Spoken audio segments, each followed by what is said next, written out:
মনে রাখবেন, যেই সরকার নামাজ প্রতিষ্ঠা করে না, যে সরকার ভালো কাজের আদেশ দেয় না, যে সরকার মানুষকে অন্যায় কাজ থেকে ফিরায় না, যাকাত আদায় করার অধিকার তার নাই। সুতরাং এমন এক সময় আসবে যখন আবার আমাদের জন্য সুখ শান্তি ফিরে আসবে। সেজন্য কোরআনের কাছে আসতে হবে। কার কাছে? এই কোরআন হলো সেই কোরআন। আমার নবী বলেছেন, মান ক্বালা বিহি সাদাকা। এই পল্টন ময়দানে উপস্থিত লক্ষ লক্ষ জনতার উদ্দেশ্যে রাসূলের হাদিস শোনাই, প্রাণ খুলে কান খুলে শুনুন। আমার নবী বলেন, কোরআন দিয়ে যারা কথা বলে ওরাই সত্য কথা বলে। সুবহানাল্লাহ।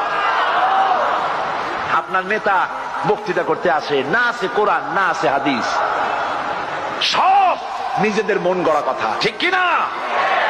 কোরআন দিয়ে যারা কথা বলে তারা সত্য কথা বলে, কোরআন দিয়ে যারা মানুষকে ডাকে ওরাই সঠিক পথের দিকে ডাকে।